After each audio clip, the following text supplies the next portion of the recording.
Nouvelle vidéo dans la série des bases de calcul algébrique, nous allons voir comment factoriser une expression algébrique. Si on part d'un exemple, 3 facteurs de 2x plus 1, et qu'on développe cette expression, 3 fois 2x va faire 6x, plus 3 fois 1, 3.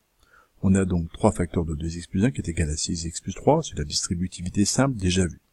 On observe qu'on est passé d'un produit, 3 qui multiplie ici le facteur 2x plus 1, donc 2 facteurs qui se multiplient, 3 et 2x plus 1. À droite, nous avons une somme, 6x qui ajoute 3. Ces deux expressions sont égales et n'ont pas la même nature. L'une est un produit, l'autre est une somme. Et comme on est passé d'un produit à une somme, on dit qu'on a développé l'expression. Ceci a déjà été vu, ce sont des rappels. Si nous décidons d'écrire la même égalité que celle avec laquelle nous venons de travailler, mais à l'envers, c'est-à-dire partir de 6x plus 3 pour arriver à 3 facteurs de 2x plus 1, cette égalité est parfaitement vraie. Si elle est vraie dans un sens, elle est forcément vraie dans l'autre. Mais là, on voit qu'on est passé à gauche d'une somme, à droite à un produit. On a transformé une somme en un produit, et on ne peut plus dire qu'on a développé. Développer, c'est le contraire. J'avais un produit, je l'avais transformé en somme. On dit qu'on a factorisé l'expression. Factoriser, c'est passer d'une somme à un produit. Donc on peut retenir cette définition. Factoriser, c'est transformer une expression en un produit. Alors autant le développement est assez naturel, autant la factorisation est plus difficile, et pour y arriver, il faut au préalable chercher un facteur commun à chacun des termes de la somme.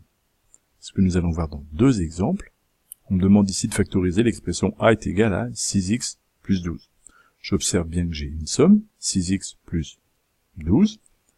L'idée, c'est de transformer cette somme en un produit. Pour y arriver, il va falloir trouver dans chacun de ces deux termes un facteur qui va être commun. Pour ce faire, on va décomposer 6x.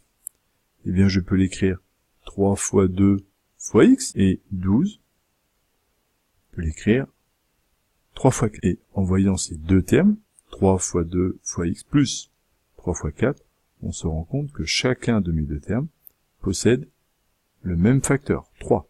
3 est bien en facteur, il intervient dans la multiplication dans le terme bleu. 3 est en facteur dans le terme rouge, il intervient dans une multiplication. 3 est donc en facteur commun dans chacun de mes deux termes.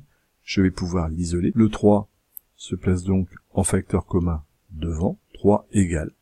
Et après, eh bien, nous allons mettre dans une parenthèse tous les autres termes de la somme. Dans mon premier terme, il me restait 2x, donc je mets bien 2x. Le signe entre mes deux termes était un plus, donc j'ai bien un plus ici, et il me reste ensuite un 4 qui apparaît ici. 3 facteurs de 2x plus 4. Je pose maintenant la même question avec un exercice un peu plus compliqué. B est égal à 4x carré moins 3x.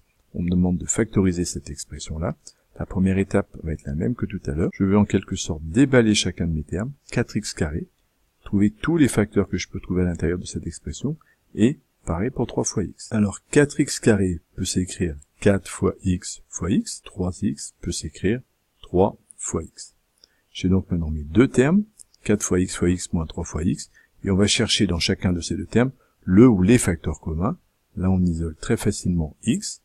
X est un facteur commun dans chacun de mes deux termes, il intervient dans une multiplication, tant dans ce membre-là que dans ce membre-ci. On place donc le x en facteur commun devant, et il est facteur de, il me reste dans mon premier terme 4x, qui apparaît là, le moins entre mes deux termes qui apparaît là, et dans mon deuxième terme, il ne me reste plus que le 3.